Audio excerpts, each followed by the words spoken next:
What if the most powerful fat burning window of your entire day is happening while you are unconscious? No gym, no sweating, no meal prepping, no punishment workouts. And yet, almost everyone sabotages this window before their head even hits the pillow. The real key to burning fat is not doing more cardio. It is not cutting your calories lower and lower until you feel miserable. It is what you do in the final hours before sleep. And once you understand this, you can test it tonight. Most people think fat loss is decided by willpower during the day. Wake up early, train hard, eat clean, stay disciplined. That is the formula most of us have been sold for years. Picture someone who does everything right. Up at 6, black coffee, fasted cardio, grilled chicken and rice, protein shakes packed, dessert skipped, macros tracked like a scientist. Consistent, focused, motivated, and yet every single morning the scale barely moves. Maybe it fluctuates a pound up or down, but overall, stuck. The most frustrating part is not the workouts. It is the mental exhaustion of trying that hard and getting nothing back. Going to bed every night thinking, I worked so hard today. Why is my body fighting me? Here's what most people never realize. Fat loss is not being decided at 6 in the morning on the treadmill. It is being decided around 11:47 at night when you are scrolling your phone with a small snack in your hand. Every night your body makes a decision: burn fat or store it. That decision is heavily influenced by two major hormones, insulin and growth hormone. Most people have heard of insulin, usually in the context of blood sugar. Far fewer people understand growth hormone, and almost no one connects it to sleep and fat loss. During deep sleep, your body releases powerful pulses of growth hormone. This hormone plays a major role in recovery, muscle repair, and most importantly for this conversation, fat utilization. In simple terms, it helps your body tap into stored fat and use it as fuel while you sleep. A study published in the Journal of Clinical Endocrinology and Metabolism found that the majority of daily growth hormone is secreted during the very first deep sleep cycle of the night. The peak release happens within the first 1 to 2 hours after falling asleep. But here is the problem. Growth hormone cannot effectively do its job if insulin levels are elevated at the same time. These two hormones work in direct opposition to each other. Insulin is released whenever you eat, especially when you consume carbohydrates or sugary foods. Its job is to shuttle nutrients into your cells. That is not a bad thing. It is completely necessary. But when insulin is high, your body is in storage mode, not burning mode. If insulin remains elevated going into sleep because of late-night eating, your body does not switch fully into fat burning mode. Instead, it prioritizes storing energy. The growth hormone pulses fire, but they are working against a hormonal environment that is still half set to store. Now think about the average evening most people actually have. Dinner at 7:30, a handful of nuts at 9 because they are healthy, a protein bar at 9:45, a glass of wine to unwind, a spoonful of peanut butter because it felt like nothing, a small bowl of cereal because it was still within the calorie budget. Each of those seems small on its own. But together they keep insulin elevated late into the night. And when insulin stays elevated past 10, 11, midnight, that powerful fat burning window quietly closes. This is not about eating too much. This is not about eating badly. It is about eating too late. And it is the silent pattern that locks the overnight fat burning shift most people never knew existed. Think about how that evening actually felt in the moment. None of those late night choices felt like cheating. The nuts were healthy, the protein bar was within the macros, the peanut butter was just 1 spoon. But your pancreas does not grade food choices on effort or intention. It responds to glucose in your bloodstream, and it responds the same way at 10 at night as it does at noon. The difference is that at noon, you still have hours of movement and activity ahead of you to help clear that glucose. At 10 at night, you have nothing but a mattress and 7 hours of stillness. And stillness with elevated insulin is exactly the environment your body needs to quietly build more fat. Here's the reframe most people genuinely need to hear. Stop trying to burn more calories and start protecting your nighttime fat burning window instead. Most people spend enormous energy optimizing their daytime habits, their macros, their training splits, their step counts, and almost zero energy optimizing the 8 hours they spend unconscious. But the overnight window is where your body does its deepest metabolic work. It is where inflammation gets managed, where muscle gets repaired, and where fat is quietly mobilized as fuel if the hormonal environment allows it. The daytime habits matter, but they are building toward a window that only opens at night. When insulin drops low enough before sleep, your body transitions more efficiently into a fat-burning state. Growth hormone rises during deep sleep, and without elevated insulin interfering, your body can far more easily tap into stored fat for energy. This process can run for 6 to 8 hours while you are doing absolutely nothing. That is effortless fat utilization, no extra steps, no extra workouts, just better timing. So, what is the actual fix? It is surprisingly simple. Create what we can call a 3-hour insulin quiet zone before bed. That means finishing your final calorie containing meal at least 3 hours before you plan to sleep.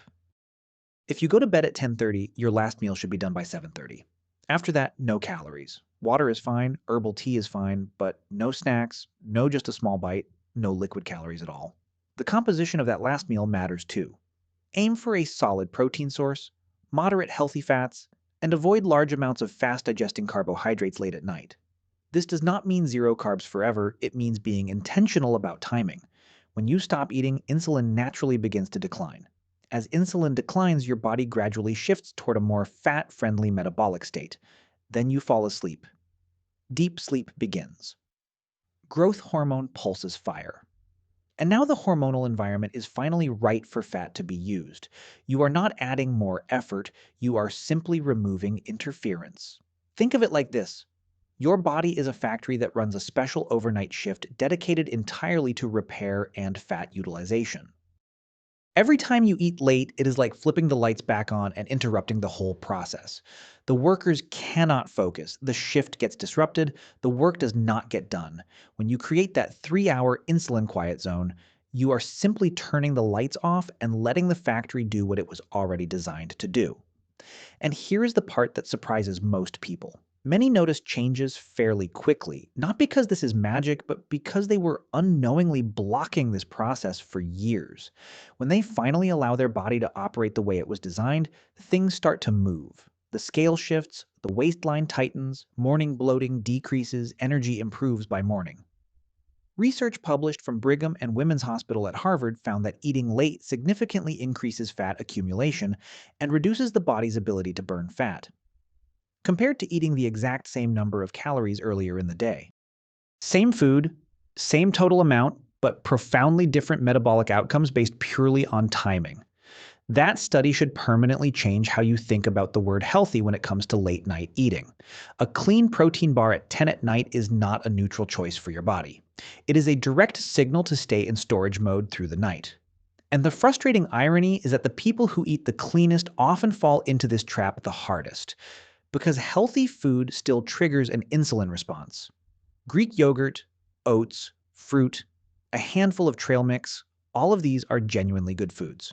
But eaten within 2 hours of sleep, they quietly delay the moment your body can shift into fat-burning mode. The goal is not to demonize these foods. The goal is to eat them earlier, when your body can actually use them, rather than late at night when the only place that energy can go is into storage. This is a timing problem, not a food quality problem. And timing problems are among the easiest to fix once you can see them clearly. If you want to enhance this effect even further, there are a few simple additions that genuinely help. A short 10 to 15-minute walk after your final meal can help regulate blood sugar and bring insulin down more efficiently before you sleep. Your muscles pull glucose out of the bloodstream during light movement, clearing the insulin spike from dinner faster than sitting still ever could. Magnesium glycinate before bed is worth considering too. Magnesium supports deeper relaxation and helps the body move into restorative sleep more readily. And deep sleep is precisely where the largest growth hormone pulses occur. One study published in the Journal of Sleep Research found that magnesium supplementation improved sleep efficiency and reduced the time it takes to fall into deep sleep. If you are not already using it, this is one of the simplest and most overlooked sleep upgrades available. Your bedroom temperature also matters more than most people realize. Your core body temperature needs to drop slightly for deep sleep to begin. If your room stays warm, that drop happens slowly, your sleep cycles stay shallow, and growth hormone release suffers as a result. Keeping the room somewhere around 65 to 68 degrees Fahrenheit, roughly 18 to 20 degrees Celsius, consistently improves the depth and quality of your sleep cycles. Screen exposure in the hour before bed is another lever worth pulling. Blue light from phones and televisions suppresses melatonin production. Melatonin is what signals your body that darkness has arrived and the overnight repair shift is ready to begin. When melatonin is suppressed, the timing of your sleep cycles shifts later.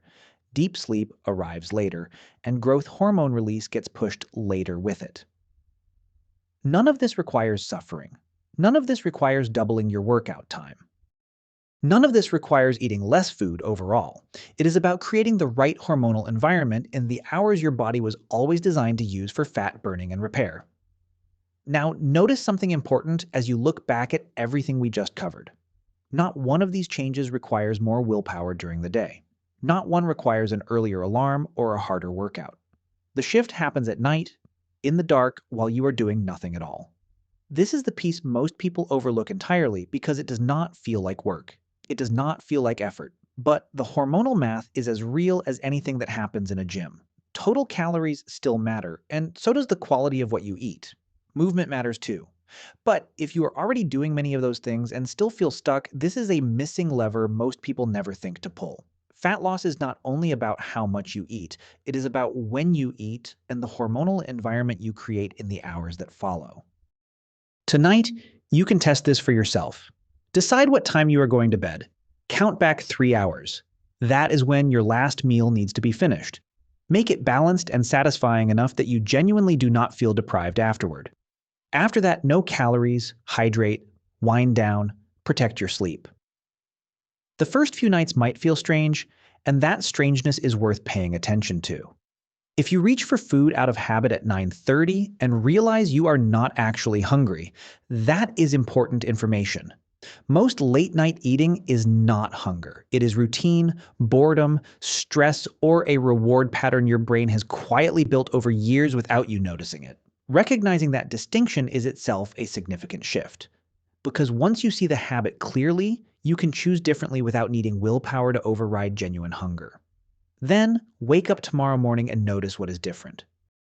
Not just the scale, notice your energy levels, your digestion, your morning hunger, the clarity when you first open your eyes. Many people report waking up feeling genuinely different within just a few days. Not dramatically different, but lighter, cleaner, more settled, like the body had the space to actually finish what it was trying to do overnight.